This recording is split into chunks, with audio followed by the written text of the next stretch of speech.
የኢትዮጵያ ሙሉ ወንጌል አማኞች ቤተክርስቲያን የቀጠና 2 ሙሉ ወንጌል አጥቢያ ፍቅር በተግባር የልጆች ድጋፍ አገልግሎት በይፋ መጀመሩን አስታወቀ። እሁድ ጥር 24 2018 ዓ.ም በቀጠና 2 ሙሉ ወንጌል አጥቢያ በተካሄደው ፍቅር በተግባር የልጆች ድጋፍ አገልግሎት የማስተዋወቅ ፕሮግራም ላይ የቤተ እምነቱ ፕሬዝዳንት፣ ምክትል ፕሬዝዳንት፣ የልማት ኮሚሽን ኮሚሽነሩ፣ የኮምፓሽን ኢንተርናሽናል ኢትዮጵያ ዳይሬክተር፣ የተረጂ ልጆች ስፖንሰር ወላጆችና ጥሪ የተደረገላቸው እንግዶች ተገኝተዋል። በዘማሪ አማን ዝማሬ ቀርቦ ጉባኤው እግዚአብሔርን አምልኳል።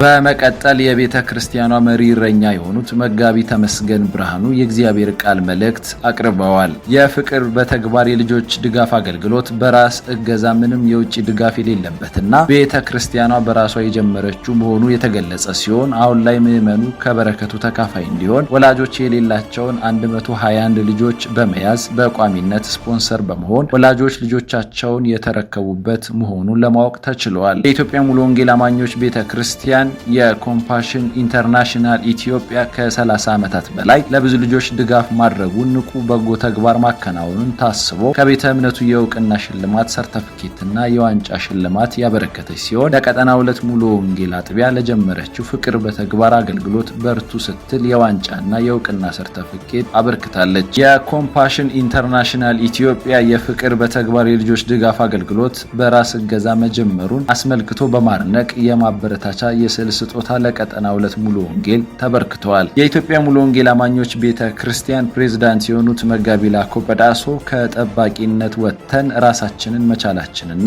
ማደጋችን የሚያሳይ ሰናይ ተግባር ነው ሲሉ ገልጸዋል። እጅግ አድርገን እግዚአብሔር አምላካችንን እናመሰግናለን። ክብር ለእግዚአብሔር ለአምላካችን ይሁን። ይሄ ከጠባቂነት ወጥተን ራሳችንን ችለን ማደጋችንን አገራችን ማዱጋውን የሚያሳይ ስራ ስለሆነ ይህን በርትተን መስራት አለብን። ማደግ በሁለንተናዊ ስለሆነ እግዚአብሔር ምድራችንን ህዝባችንን እየባረከ ስለሆነ የመሪዎቻችንን አእምሮ ከፍቶ አገራችን እያደገች ስለሆነ አሁን ምዕራባውን ከመጠበቅ ወጥተን በመካከላችን ያሉትን ድሆችን በመደገፍ ራሳችንን ማቻላችንን በዚህ በተግባር በስራ በፍቅር ማሳየት አለብን። አመሰግናለሁ። የልማት ኮሚሽን ኮሚሽነር የሆኑት መጋቢ ብርሃኑ ታረቀኝ በኢትዮጵያ ታሪክ ታይቶ የማይታወቅ ከመለመን ከመጠየቅ ጥገኛ ከመሆን ወጥተን እኛ ራሳችን መርዳት፣ ማስተማር፣ ማገዝ እንችላለን የሚለውን በተግባር ያሳየንበት ቀን ነው ሲሉ ገልጸዋል። ዛሬ ጥር 24 2018 ዓ.ም ለኢትዮጵያ ቤተክርስቲያን ታሪካዊ ቀን ነው።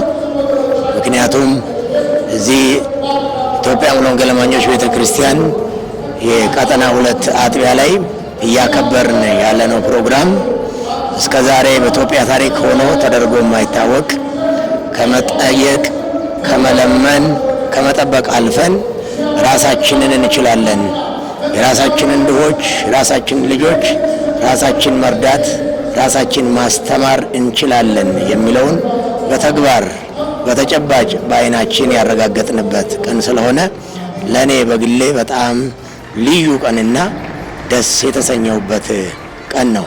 እንደዚህ አይነት ፕሮግራሞች ከዚህ በኋላ እንደ ኢትዮጵያ ሙሉ ወንጌል አማኞች ቤተክርስቲያን ልማት ኮሚሽንም አቅጣጫ ተሰጥቶባቸው በብዙ ፕሮጀክቶቻችን ባሉበት አጥቢያ ቤተክርስቲያናት እየቀጠለ ያለ ድንቅና ትልቅ ፕሮግራም ነው።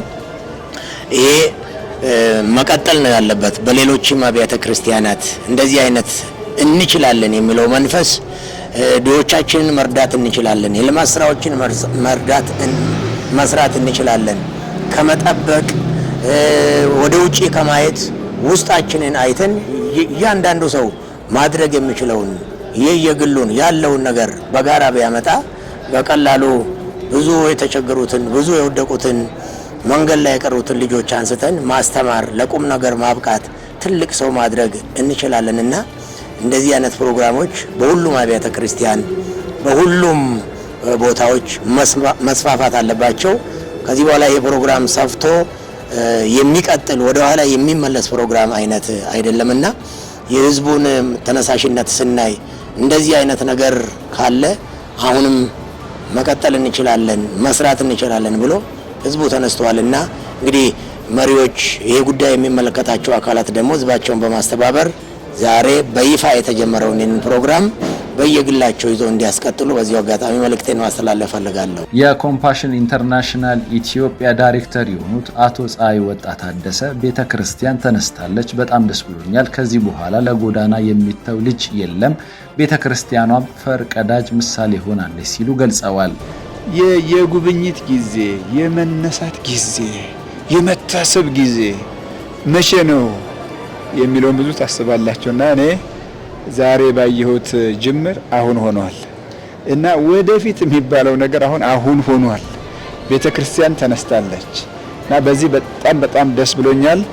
የቀጠና 2 ሙሉ ወንጌል ቤተክርስቲያንን እንኳን ደስ አለሽ ማለት ፈልጋለሁ። መሪዎቿን እዚህ ቤተክርስቲያን አሁን ልብ ተከፍቷል።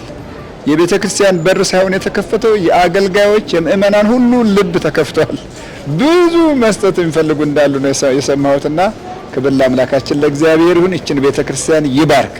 ሁለተኛው ከዚች ቤተክርስቲያን የሚያልፍ ለምድሪቱ ድምጽ የሚሆን ለኢትዮጵያ አብያተ ክርስቲያናት ድምጽ የሚሆን ተምሳሌታዊ የሆነ ጅምር በዚህ ቤተክርስቲያን ተጀምሯልና ያለኝ ደስታ ይሄ ነውና በአጠቃላይ ለኢትዮጵያ አብያተ ክርስቲያናት የምለው ልጆች ውድ ናቸው።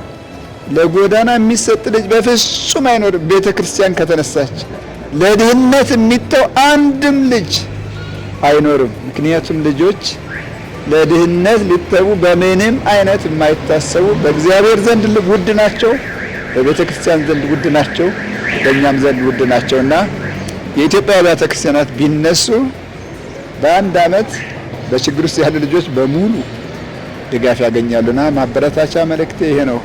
አብያተ ክርስቲያናት እንነሳ። ለጎዳና የምንሰጠው ልጅ አይኖረንም፣ ለድህነት የምንሰጠው ልጅ አይኖረንም። ተስፋ በመቁረጥ ሰፈር ውስጥ የሚቀር ተስፋ ቆርጦ የሚዝል ልጅ አይኖረንም።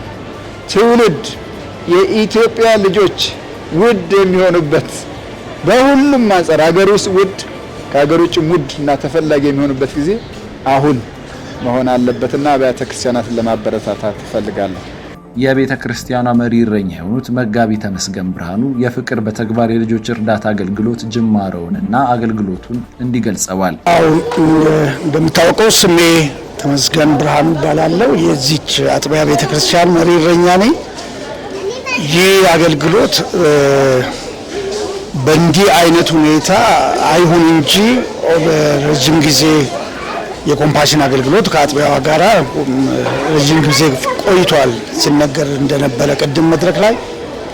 ነገር ግን ለምን በራሳችን እኛው ራሳችን ድጋፍ ማድረግ ለምን ከመካከላችን ያሉትን ድሆች ለምን አንረዳም የሚለው ቤተክርስቲያን በራሷ ባጀት መድባ ከ3 አመት በፊት ለ31 ልጆች ጀመርን። እንደገና ሁለተኛ አመት ላይ የተወሰኑ ጨመርን። አሁን በሶስተኛው አመት 90 ልጆች እያገለገልን ነው ያለነው። ይህን 90 ልጆችን እያገለገልን እያለ ለምን በቤተክርስቲያን ባጀት ብቻ ሳይሆን ለምን ህዝቡ ራሱ ከበረከቱ ተካፋይ አይሆንም የሚለው ሀሳብ መጥቶ አሁን ህዝቡን ስንነግረው በደስታ ሰዎች ተነሳስተው አሁን 121 ልጆች ብቻ ናቸው ያገኘ ነው። ወደ 200 በላይ ሰው ስፖንሰር ለማድረግ ተመዝግቧል፣ ገንዘብም ከፍሎ። አሁን ገና ልጆች ፍለጋ ነው ከአጥቢያችን አልፎ ሌሎችን። ምክንያቱም ከታችኛው የድህነት ወለል ነው መነሳት የፈለግነው እንጂ ሁሉ ባለጠጋ ነው ማለት አይደለም። ግን አሁን አቅማቸው በጣም አነሳ የሆኑትን ይህን ልጆች ጀምረናልና ይህን ስንጀምር ለምን በአንድ ወሳኝ የሆነ ፕሮግራም ለምን አንጀምር የሚለው ነውና ህዝቡን ያሳተፈ አገልግሎት አሁን ዛሬ ነው ለመጀመሪያ ጊዜ የጀመርነው። ይህን አገልግሎት ገና እየሰፋ የሚሄድ ነው። በአጥቢያችን እንኳን የተጀመረው ወደ ሌሎች መጋባቱ እንደተጠበቀ ሆኖ ይህች አጥቢያ ራሷ እንኳን በእርግጠኛ ነኝ ብዙ ከአዲስ አበባ ውጪ ወዳሉትም ገና ሊሰፋ የሚችል አገልግሎት ነው ስናየውና እግዚአብሔር ይረዳናል። በጣም ይህን ፕሮግራም ስንጀምር እጅግ ደስተኞች ነን። አብዛኛዎቹ አሁን የተቀበልናቸው ወይ አባት የላቸውም ወይ እናት የላቸውም፣ በቃ ተስፋ የሌላቸው ናቸው። አሁን ግን የሁሉ ቅዱሳን ኃላፊነት ይወስዳል። በጸሎትም በገንዘብም ሁሉ ነገር አብረን እንቆማለን እና የሚቀጥል እንጂ የሚቆም አይደለም ለማለት ፈልጌ ነው። እግዚአብሔር ይባርካችሁ። የኮምፓሽን ኢንተርናሽናል ኢትዮጵያ የሚደግፍ ፕሮጀክት በነሐሴ ወር በ1987 ዓ.ም በቀጠና 2 ሙሉ ወንጌል አጥቢያ አገልግሎቱ ሲጀምር እስካሁን ድረስ 715 ልጆችን በፕሮግራሙ ውስጥ በማካተት ሁለንተናዊ ድጋፍ በማድረግ የተለያዩ የሙያ ባለቤቶች እንዲሆኑ አድርገዋል። በፕሮጀክቱ ታቅፈው በመልካም ፕሮግራሙን ጨርሰው የወጡ ከ400 በላይ የሚሆኑ ልጆች የነበሩ ሲሆን በርካቶቹ የሕክምና ዶክተሮች፣ መሐንዲሶች፣ አስተማሪዎች፣ የንግድ ሰዎች፣ የዩኒቨርሲቲ አስተማሪዎች፣ በተለያዩ ግብረሰናይ ድርጅቶች ውስጥ የሚሰሩ በግል ስራ ፈጥረው ራሳቸውን የቻሉ ሀገራቸውን የሚጠቅሙ ዜጎች ፕሮጀክቱ አፍርተዋል። አሁን ደግሞ ቤተክርስቲያኗ ያለምንም የውጭ እርዳታና ድጋፍ በራሷ ምዕመን የፍቅር በተግባር አገልግሎት የልጆች ድጋፍ መጀመሩን በመግለጽ እግዚአብሔር የበጎነት ስራ ወደፊት አጠናክራ እንደምትቀጥል ከአዘጋጆቹ ያገኘነው መረጃ ያመላክታል።